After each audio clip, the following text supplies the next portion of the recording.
महाराज गोपियों के साथ मेरे भगवान ने महारास किया। महारास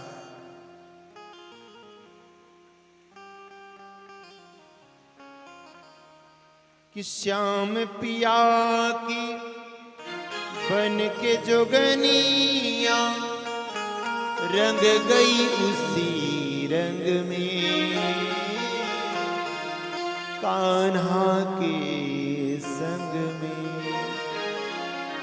सारी कान्हा के संग में गलवैयां डाल करके सारी गोपियां महाराज का आनंद ले रही। और उस महाराज में ना भैया बोले बाबा से भी नहीं रह गया, वो भी आए। हालांकि पार्वती जी ने बहुत मना किया लेकिन माने तो नहीं, आए हैं। गोपी जैसा रूप बना करके जब भाव चढ़ाते नाचने लगे तो सारी गोपियां तो भगवान के साथ महाराज का आनंद ले रही हैं, लेकिन बाबा जब अपनी धुन में आए तो तांडव करने लगे। अलग गए दिख रहा था, भगवान पहचान गए और भोले बाबा का नाम रखा गोपेश्वर। गोपी बनकर के आए थे ना, इसलिए गोपेश्वर भगवान की जय। बड़ा सुंदर दिव्य रास भया। सारी गोपियां जब अपने अपने घर गई हैं तो किसी के पति ने किसी के पिता ने कुछ नहीं कहा। जानते हो क्यों नहीं कहा? क्योंकि गोपियों का शरीर तो अपने घर पर ही था। गोपियों की आत्मा भगवान से मिलने के लिए गई थी, परमात्मा से मिलने के लिए गई थी। आत्मा और परमात्मा के मिलन को ही महाराज कहते हैं।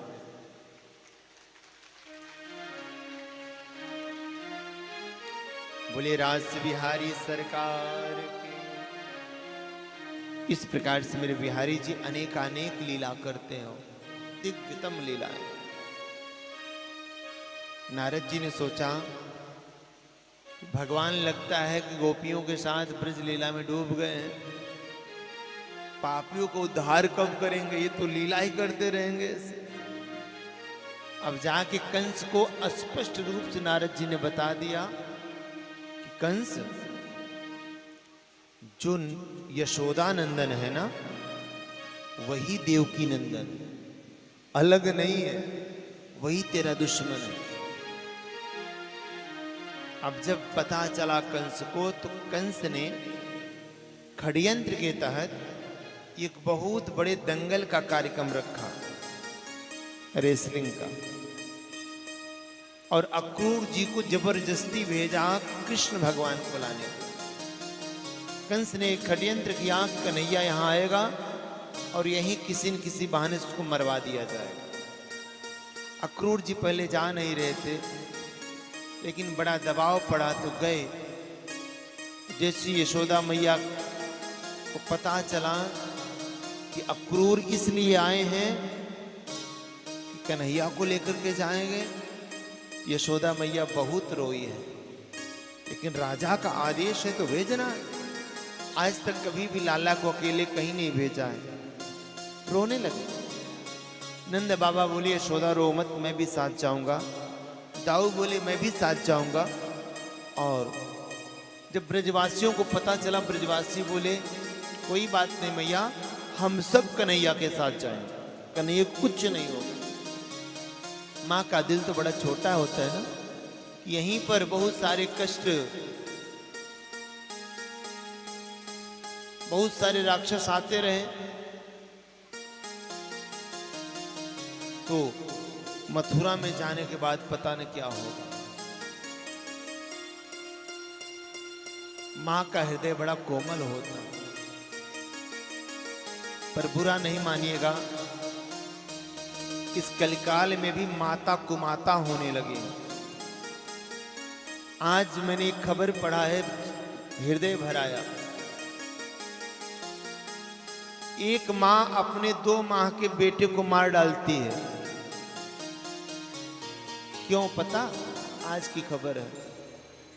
उसने अपने पति से कहा कि बेटे के लिए सोने का लॉकेट ला दो।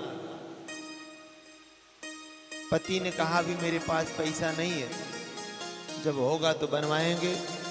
वो इतनी जिद्दी महिला निकली, इतने उसको क्रोध आ गया कि ड्रम में पानी भर करके पूरा, और उसी में बच्चे को, 2 माह के बच्चे को डुबो दिया और 10 मिनट तक डुबो के रखा। और उसके बाद जब पहले तो बच्चा हाथ पैर झटका, जब एकदम शांत हो गया तब बाहर निकाला। फिर वो नाटक करने लगी। हालांकि पुलिस को संदेह भया, तो जब कड़ाई से पूछताछ की तो उसने अपनी सारी अपराध को कबूला। अरे प्यारे, उस बच्चे को सोने का ओम नहीं चाहिए था, उस बच्चे को तो मां का प्यार चाहिए। पर आजकल की माताएं क्या बता दें। कहते हैं ना, पहले आरती गाया जाता था, पूत कपूत सुने हैं पर ना माता सुनी को माता। पर कलयुग में वो भी देखने को आ रहा है। पछता रही थी, रो रही थी, बोली मुझे पता नहीं क्या हुआ, क्यों क्रोध चढ़ा, क्यों जिद आ गया कि मैंने बच्चे को ही मार दिया। अपनी जिद को बड़ी करने के लिए, पति को छोटा दिखाने के लिए उसने इतना बड़ा कुकृत्य किया। ऐसे ऐसे कलिकाल में माएं हो रही हैं जो मां के नाम पे कलंक है। लेकिन धन्य यशोदा मैया, यशोदा मैया लाला के लिए लालायित रो रही। खैर, जैसे तैसे मां ने लाला को विदा किया। रथ पर